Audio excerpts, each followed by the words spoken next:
being a conjoined twin does not make you this person who's got a daily horrible life. Laurie and George Chappelle are known the world over from their appearances in film and television. Here are Laurie and Dory. Hey guys, welcome. They are conjoined twins, living a very, very happy life. But the twins weren't always media darlings. They were born Laurie and Dory in 1961 in Reading, Pennsylvania. They hated their rhyming names, so Dory changed hers to Reba in honor of her favorite country music star. She later settled on George. When the twins were in to see me, they told me that Reba had now taken on the name George. I try not to read too much into that because next week might be another name. The twins are craniopagous, which means joined at the head, one of the rarest types of conjoined twins. I'm the mom around here. I clean the house, I do the cooking. I always make George's breakfast, and then if I decide I want breakfast, I'll eat. George definitely starts off with a cup of coffee. As infants, the sisters were sent to live in a facility for mentally challenged patients. They could have been sheltered away their whole life, lived in an institution. They could have given up years ago. Instead, in 1985, Laurie and George were emancipated by order of the governor of Pennsylvania. Without George saying we definitely don't belong there, I would still be there. We see them and wonder, gee, how could you possibly deal with that situation? But these two were born that way. They've known no other way of life. In 1985, they enrolled in college. At school, the sisters followed different paths. George loved learning and loved studying, and me, I hated it. The twins graduated in 1989. They are both very bright, intellectually capable of any kind of discussion, and I've seen them in all kinds of emotional ranges. We both have emotions, but we don't share them at the same time. I don't cry when George cries. If I get hurt, George does not get hurt or feel it. The real story of Laurie and George is how those two, in that circumstance, have adapted in such an amazing way. Out of everything here, tell me what you want more importantly. We just have to go straight up here. Everything else is all the way up at the other end. Laurie is the more outgoing of the pair. Thank you very kindly. You have a great day. You too, sweetie. George is the quiet one with big ideas. This chair is a stool I designed. It was then made. It has to fit in aisles, so that's the first thing I thought about. George suffers from spina bifida. Spina bifida is a condition where the spinal cord is exposed. The condition stunted the growth of George's legs and caused another serious problem. Because she's in that chair almost all the time. That's led to some sores, some infections, and eventually led to a partial amputation of her leg. For the most part, Laurie is pretty healthy. Laurie has lived actually a very medically quite normal life. Of course, what George experiences, Laurie experiences too.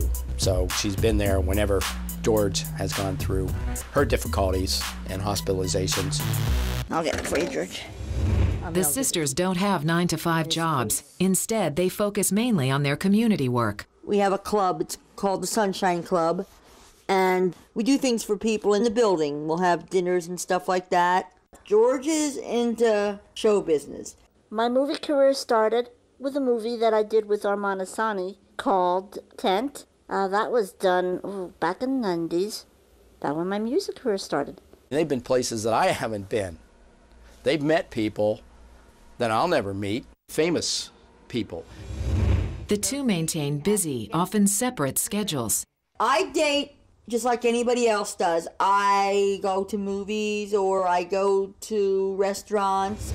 Leading separate lives is not a thing that we struggle to do. It comes natural for us. George is not like me, and I'm not like George. Yep, I live here too. George has things that George has to do, maybe computer work or phone work, which I can do other things while George is on the phone. We get dressed instead of the head down, we get it dressed up from the feet up. And as you can see, there is no special tops made at all. We don't order special clothing or special shoes or anything like that. We sleep in this bed right here. It's not made for us or anything like that. The twins have discussed the possibility of surgical separation. When we were born, it was not possible to separate us at all. This was a big question that went on for years in some debate, whether they shared much in the way of brain tissue, and if they had the same brain. We have each a full functioning brain that is completely ours. Nevertheless, doctors fear George might not survive the procedure. For the twins, the risks of separation outweigh the benefits. It would be a very technically difficult procedure. We'd have to have 100% guarantee that what we are now would be the same way we are when we were separated. The reality of one twin dying before the other always looms. I hope we never get there, but my guess is that that situation will present itself someday. Until that day, Lori and George continue to face life's challenges without flinching. Don't put anything on top of that back bag on the bottom, because it's got a tomato in it. Please and thank you would be nice. Thanks. I do not wake up every morning going, oh my goodness, I'm a conjoined twin. If I could educate anybody about anything, it would be about living their life to the fullest, loving what they do, and being appreciative for even living. They are the definition of an irrepressible human spirit. Good girl. If you want an example of what people under the most dire circumstances can do with their life, look at those two. I've seen other people struggling more than I have ever struggled. Next, she's called the littlest angel. You'll be stunned by this tiny girl's brave struggle. Put him on. Say cheese.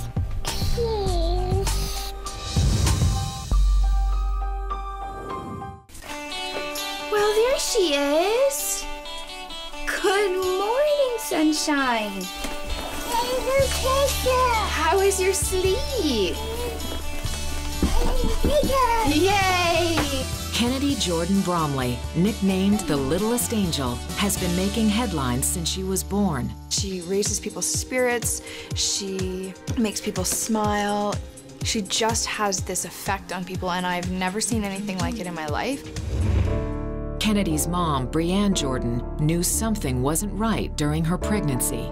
Kennedy barely ever moved. I felt like a butterfly flutter. So every time I went to the midwives, I would say, you know, is there something wrong? On February 13th, 2003, Kennedy was delivered by C-section. I took her out and I heard this little kitten cry. That's all I heard, just a little meow. Brianne and Kennedy's father, Court, were granted permission to bring their 2-pound, 1-ounce daughter home, but the prognosis was not encouraging. That was really hard to just basically know that I was taking her home to die. They told us the best that we could hope is that someday she might smile at us. So that was really hard to hear. How do you wrap your head around every future dream or thought or picture you had in your head of what your life was going to be like, and then change everything about what you think? All of my plans for what my life was going to be are completely different. But Brianne knew her tiny daughter was a survivor. Once we got her home, she was happy and she was lively. And then it was a couple months later that we decided to take off the DNR because we didn't believe that she was going to die. Finally, at 8 months, Kennedy was diagnosed with MOPD2, or primordial dwarfism, a very rare condition. The division of cells doesn't occur properly, and this is why we think they can't grow as quickly. Up until that point, every time we saw the doctors believed, you know, every day is a gift because she's going to die soon. Mwah! Thank you. Okay, let's go get cereal. We'll be back. Yeah. Okay. Primordial dwarfism is caused by a genetic defect. Because MOPD2 is so unusual, doctors can't diagnose the condition until after the baby is born. They're very small in utero, and they're very small at birth, and that's the typical sign of primordial dwarfism. For the most part, they are proportionate. They're like little dolls. MOPD2 kids often have vision and hearing problems, dislocation of joints, developmental delays. and other life-threatening complications like strokes and aneurysms. Kennedy had problems during her early years. She required tubes to be placed within her eardrums. Kennedy also had a bit of a heart problem that required some surgical intervention, but with her size, it makes it very difficult to surgically intervene with her. Nevertheless, Kennedy continued to thrive. In fact, she's been proving doctors wrong for 6 years and counting. She's been through a lot more than many of us adults have been through, and she's a strong little girl. Still, the family had to make adjustments for Kennedy and her younger brother Tyron, who's growing normally. Can you help her, Ty? There's a good boy. Good job. Thanks for helping. What's in there? We have to have a little bit smaller utensils and stuff for her. Teeny tiny little spoons compared to regular teaspoon. And your little fork compared to a regular sized fork. So this one could be a little bit smaller for her to use, but you want it? Go. Finding clothes to fit her tiny daughter also proved challenging for Brianne. Length is a real problem because her legs are very long, but her waist is so tiny. So in waist, we're looking at 3-month clothes, but for length, I add 3 inches to the bottom of all of her pairs of pants. Things like sweaters, anything that's long sleeve, jackets and sweaters are really hard because her arms, again, are long, but she's so skinny. They fall right off her shoulders. Bree really found that doll clothes fit better than a 6-month-old or a 12-month-old child's clothes. It's a good one. Kennedy now attends a regular elementary school. Most certainly is. Guys, it's raining outside. Watch out, babe. Mommy, why is it raining? Well, because it's just a rainy kind of day. It's a rainy kind of day, isn't it? Yeah. The tiny first grader is making progress in spite of some learning issues. Kennedy has had problems with her hearing. Hearing is also very important with regards to processing information within the brain. I look at her development and she's got a significant speech delay. Maybe she'll catch up, maybe she won't. In our programming, we try to teach kids that being unique is really a gift. And so what's evident with Kennedy is physically how unique that she is. It's fine to be different. Good girl, okay. Kennedy doesn't seem to let her smallness get in the way of anything. I don't think she pays attention to that. She interacts with the kids great, and she's totally in with the program. School has been amazing for Kennedy cognitively. She's coming home, she wants to read. She is excited about counting and numbers, and I think she sees all the kids around her excited, so she just wants to join in and she wants to be like them. The classroom environment does pose unique obstacles. We have computer tables that can lower down to the height, but it's the same computer that every other child uses. Maybe she uses a different kind of pencil than other children do because her hands are so tiny. That's pretty silly, isn't it? Oops. Maybe Mom will come. Do another oops. Do another one so we can see. When she wants to use the same water fountain that other kids use, we have to have a stool. Wow, good job. Okay, high five that. Good. All right. What surprises me most about Kennedy is her tenacity. She wants to do what every 6-year-old does. Put your mittens on? All right, suit yourself. Your hands are going to be cold. They will be cold. In my pocket. Oh, you're going to put your hands in your pocket, so you don't need mittens. Organizations like the Potentials Foundation and Little People of America also offer assistance for families living with MOPD2 and other forms of dwarfism. Potentials Foundation has been a great place for families of people with MOPD to come together. They have recruited a company that makes glasses. They make them free of charge. Many of them will develop nearsightedness early on because the eyeball doesn't grow properly. Put him on. Can you look at the camera? Say cheese. Cheese. In spite of the support, there has been fallout. Brianne and her husband Court split. Courtney and I are good friends, and we talk about everything to do with the kids together. For Brianne, one thing is clear. Having Kennedy has changed me. I guess in a lot of ways. One, just by being a mother, that changes a person, no matter what child you have. What is this, Kennedy? Zebra. Giraffe. Having her has made me count my blessings. It's made me live moment to moment. I try not to make too many plans beyond today because I really don't know where her life is gonna go. So today is today, and that's all we need to know.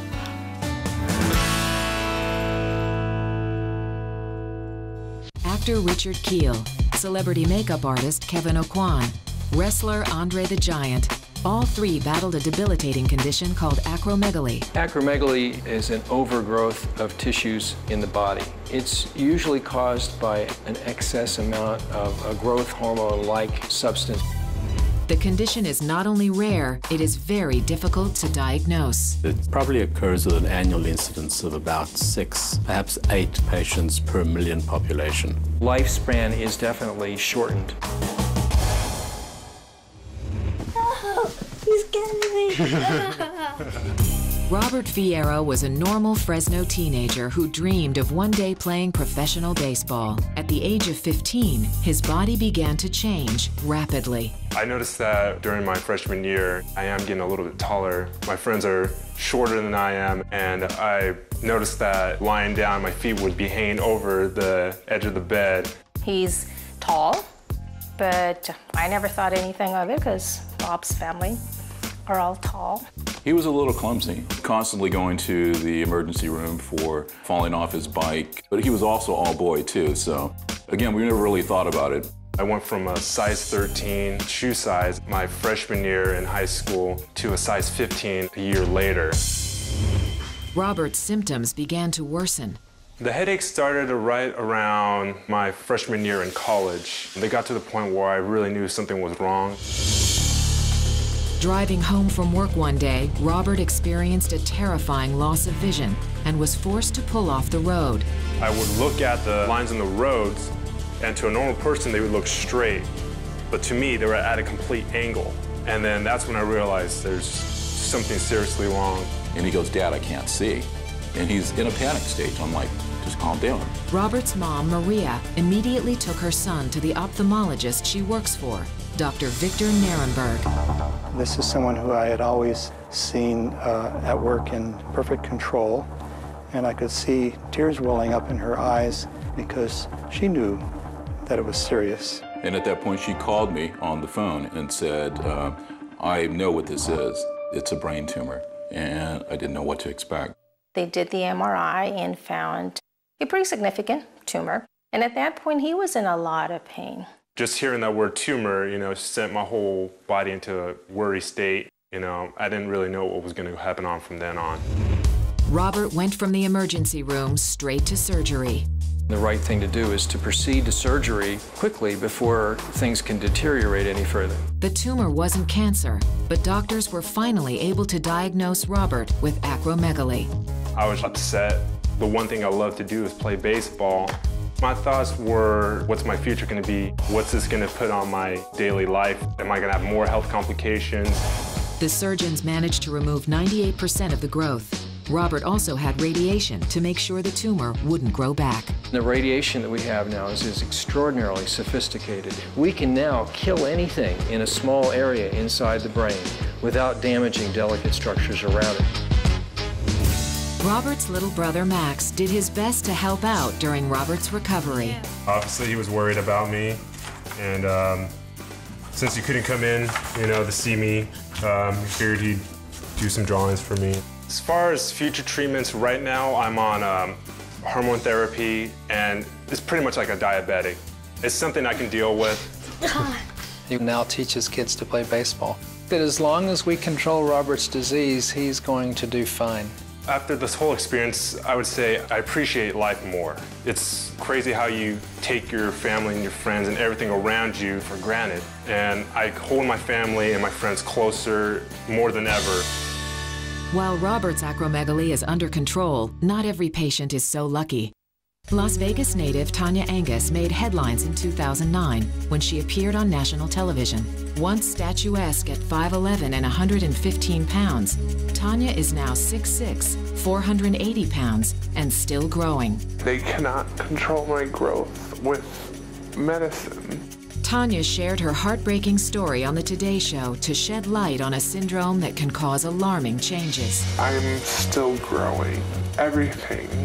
My back, my head, my feet, my hands, my face. Doctors aren't sure how to treat Tanya, and her future is uncertain. If you treat the tumor properly, lifespan should be normal. That's the key. Diagnosing it, treating it. You have to monitor it and keep up with it. Next, you'll be amazed how this Colorado mom made medical history. I was the only person in the world that was even about to attempt this. Rose Siggins of Pueblo, Colorado is a wife and stay-at-home mom with 2 active kids. But this amazing woman is anything but average. Come on, you ready to make some mac and cheese? All right, let's find our pan, okay? Pick this pan. Get that pan out, okay? No, not that one. Good girl. You ready? I got wet. Rose was born with an incredibly rare condition called sacral agenesis. I had legs when I was born, but they were, not to be gross, but kind of mangled. Sacral agenesis is a failure of the sacrum, which is the lower part of the spine, to form. Mom. Yes? Where's my tie? Can't find it? Okay. Let me see if I can help you. When you actually talk to a doctor, you know, it's a type of a birth defect where they have to kind of scratch their head and really think back to, okay, you know, what was it that I learned in medical school? Rose falls in the spectrum of the most severe form of sacral agenesis. None of her lumbar vertebrae have formed, and none of the sacrum. And because of that, she has no nerves to any of that part of her body, which would have helped her legs to develop. All right, looking for the tie. I put it up here somewhere. Ah, I think I found it. The black one? Tie. Early on, Rose's parents faced a tough decision. At the age of 2, they amputated my legs. I was taken to the children's hospital, and my parents watched this film about a man, sacral agenesis, and he had his legs amputated. And my mom watched him, how he would walk around on his hands. And she says there was something in his face, in his eyes. He looked happy. Was it social studies? Science. Science. That's good, Luke. I'm proud of you. To school. Okay. My friends would be running up and down the block, and I finally seen a little girl, and she was roller skating. So I told her, can I borrow your skate? I went ahead and just kind of sat on the toe part and just started pushing myself down the block. The neighbor saw that I needed a skateboard because we didn't have one. I used that skateboard all the time, and I found that would allow me to keep up with the kids. The skateboard also led to romance. Rose met her future husband, Dave Siggins, through work. They were both in the car business, but the skateboard sealed the deal. When I first seen Rose come in, my only surprise was just seeing her on her skateboard, you know, out of everything else that she could be on, wheelchairs. Here she is coming on a skateboard, you know, that I thought was the coolest thing. We first started out friends, you know, it just kind of grew from there. The couple got engaged in 1999. My mom was the only one at the time who had asked anything about it. How do you get over her difference? And I was like, what difference? Everybody's different in some way. You know, we have short people, tall people, and I think if people just learn that that's what people are like. Stop discriminating, stop hating, just because people are different. No, you don't need those Whoppers. Hey, you got a car? Wow. At first, it was very hard for me to get used to everyone staring. You got that macho attitude, what you're looking at. Rose just kind of said, you know, if you're going to do that, you might as well quit your job because you're going to have this never-ending job of walking around telling everybody, hey, what you're looking at. You know, you realize everybody's curious, so they're all going to look. Thank you very much. Have a great day. Thank you. Months before the wedding, Rose found out that she was pregnant with her son, Luke.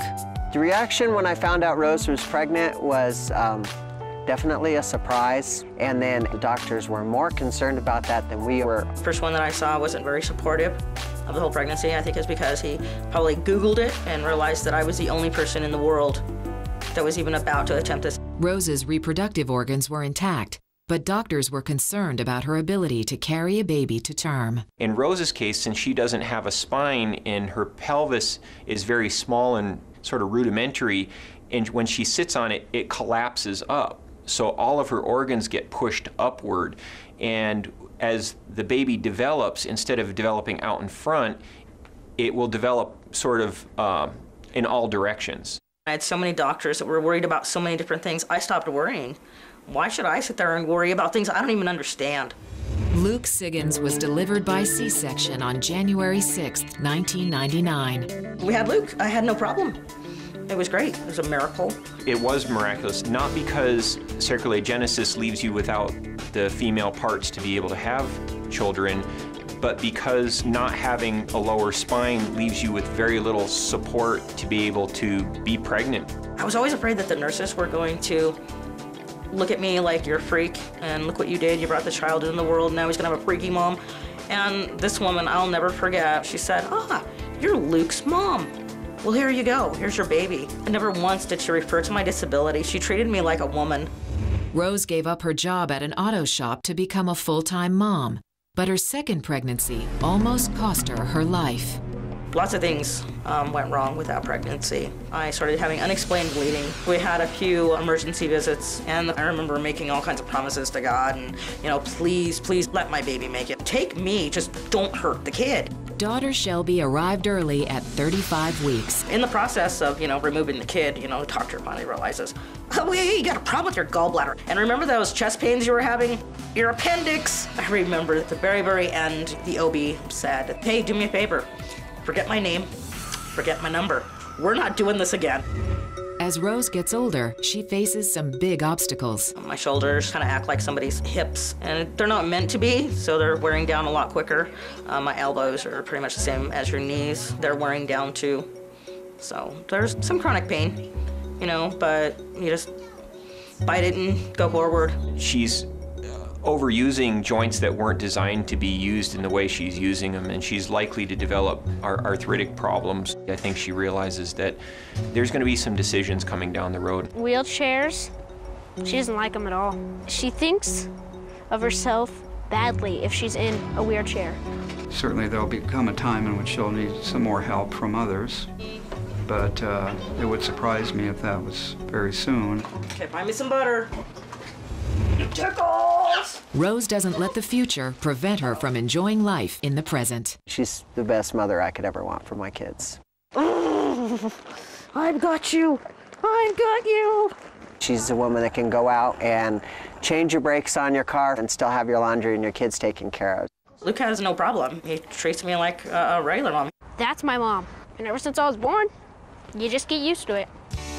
Seeing her confidence, seeing her ability to not be swayed by anything anybody else does, says, or thinks really allows you to feel more comfortable with yourself. At a very young age, 9, 10 years old, I knew that I was never going to be that perfect model. So I was able to accept that, and I was able to be okay with that and know that I'm not going to be perfect.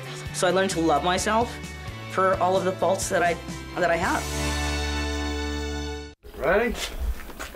There you go. She holds on, and off she goes.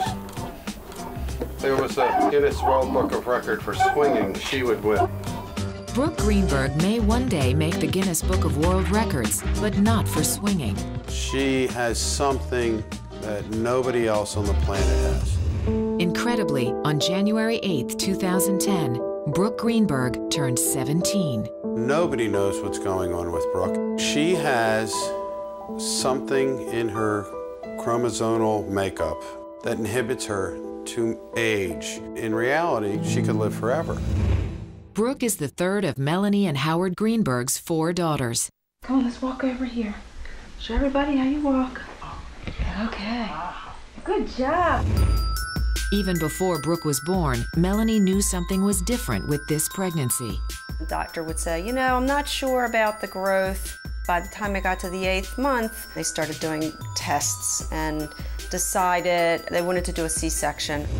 Brooke was delivered a month early and spent 30 days in the neonatal intensive care unit. She was born with anterior hip dislocation, which means her hips were on backwards. It's extremely rare. The orthopedist said we will fix it and life will go on.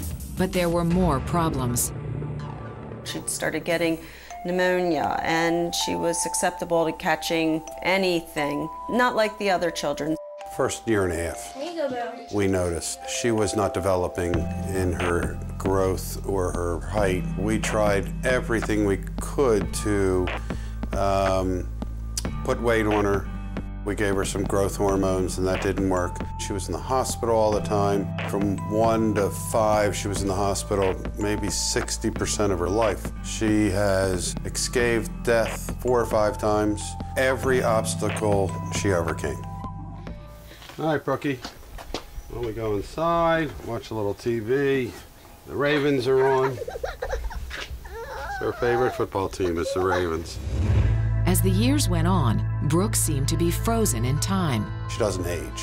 The best guess is that she has a genetic problem. The hypothesis we're working under is that she has a spontaneous mutation of the genes that control the developmental program. Dr. Richard Walker, a specialist in aging disorders, has been studying Brooke Greenberg for years. Parts of her are developing at different rates. She appears to have the dental age of about 6 or 7-year-old. Her cellular age seems to be much older than her total body age. To give you some idea of how little she's changed, she was 5 years old here, 8, 11, and 15.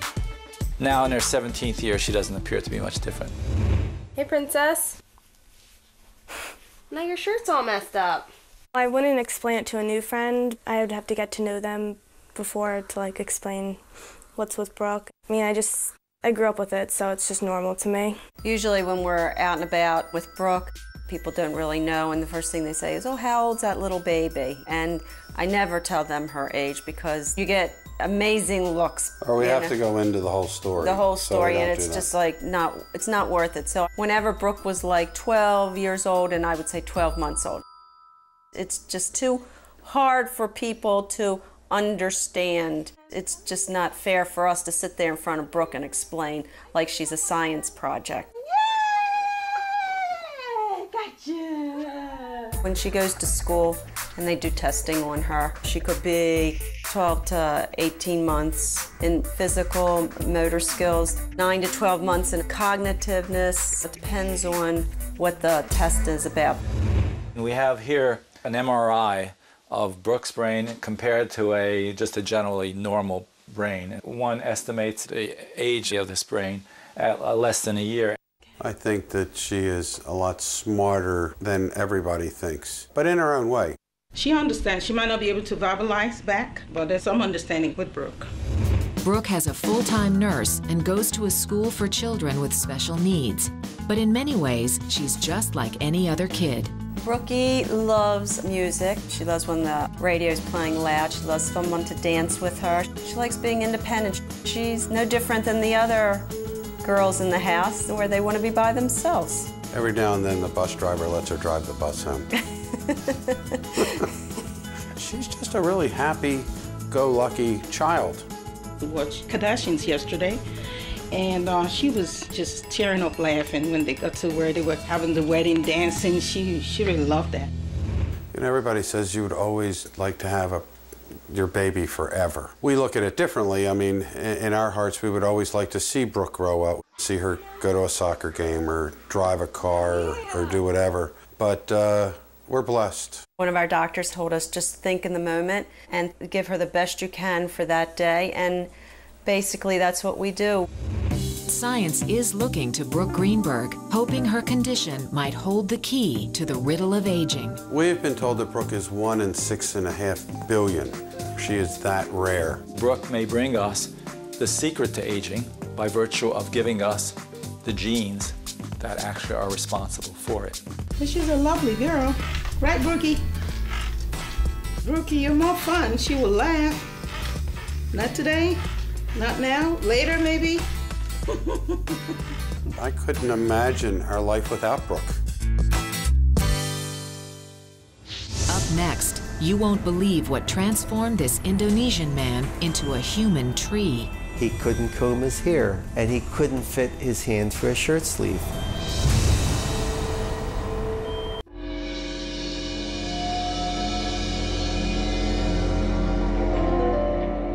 When I first saw him, he was in his home in the middle of the jungle, rural fishing village, and he was very striking appearance. In 2007, American dermatologist Dr. Anthony Gasperi was asked to examine a 35-year-old Indonesian man named Didi Kosawa for a television documentary. You couldn't see the shape of his hands. You couldn't see his feet. He had a carpet of warts that spread up past his elbows. You couldn't see any clinically normal skin. He had numerous warts on his face, and he had warts on his chest and his back. Didi became infected as a teenager. He scraped his knee, and that served as the portal of entry for the human papillomavirus, or HPV, that caused the infection. HPV is a common virus which can cause warts and sometimes cancer. The wart virus kind of hijacks the cell, and it forces the cell to overproduce this keratin and produce these giant growths. In Didi's case, a rare genetic immune system deficiency allowed the virus to grow out of control. It was a silent disease until this papillomavirus took hold. So then, instead of behaving normally, this viral infection, it gradually spread across his body.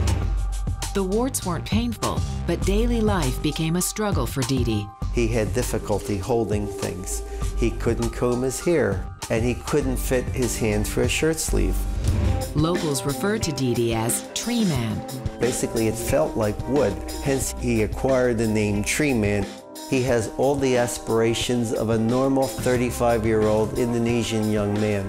He wanted to work, he wanted to be married, he wanted to take care of his family, and he did state to me that his wife left him because of his deformity. For a while, Didi joined a carnival freak show to earn a living. People would pay money to take pictures. It's kind of a throwback to the Barnum and Bailey circus and the freak shows that we had in the United States in the early 1900s. So it's one of the ways they cope with it. They make a little bit of money with it. But the growths eventually became so heavy, Didi couldn't walk. In 2007, Indonesian doctors decided to operate. They used a bone saw to saw through all of those roots that were emanating from his hands. Doctors were able to remove 14 pounds of warts and horns. And it turns out that his bones were so thinned out from osteoporosis, from years of disuse, that they literally began crumbling. So they couldn't progress with the surgery, and they stopped. The Indonesian doctors wanted to perform skin grafts, but Dr. Gasperi feared the warts would grow back. Instead, Gasperi prescribed chemotherapy treatments. We're trying to target the T-cell defect and specifically replenish something that's lacking. The treatments seem to be working, but Didi still needs financial help. We've established a fund at the University of Maryland Foundation, and we've gotten some very nice donations from some generous people out there that have heard about his story.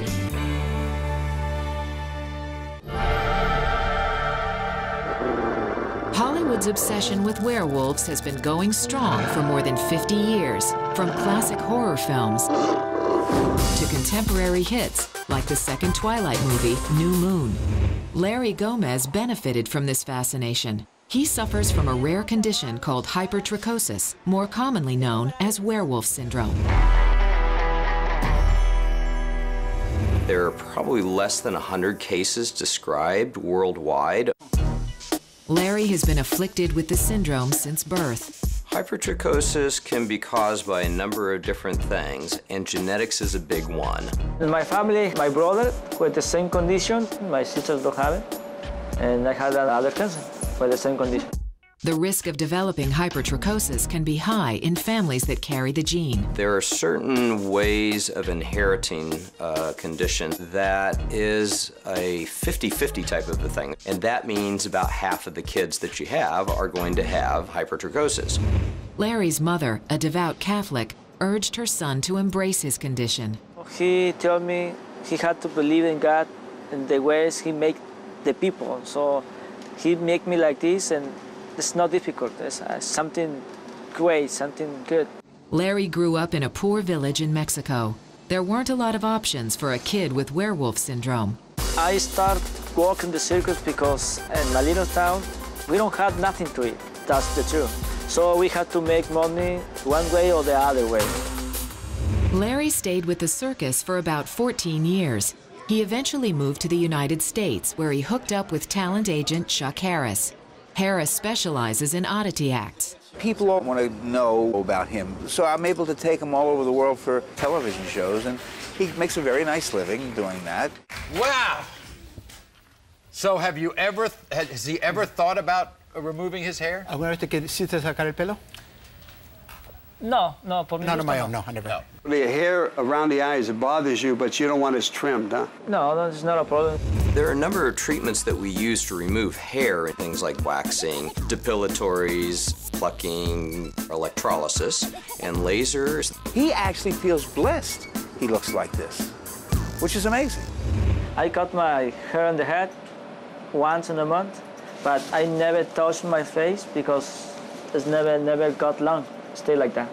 In Larry Gomez's case, the hair on the face only grows to a certain length because of the length of the growing phase. This stays, it doesn't get any longer, apparently. So the base of your scalp hair grows, but the facial stays this way. So, you know, it doesn't require any shaving or maintenance. That's a good feature because it's not in your lips. So you got enough space right here. Yeah. Larry's condition hasn't stopped him from finding happiness. I was married, I have a son, he's beautiful, almost like me, almost. He don't have hypertrichosis, it's totally normal. Looks good. Yeah, thank you. Yeah, very good. Looks better than me. Now divorced, Larry is ready to get back in the dating game.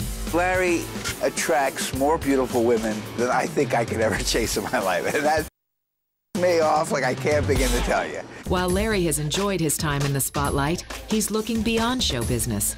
Gomez is studying English and one day hopes to find work as an electrician. If I can change something about my life, I spend more time to learn. You have to learn everything the best you can do.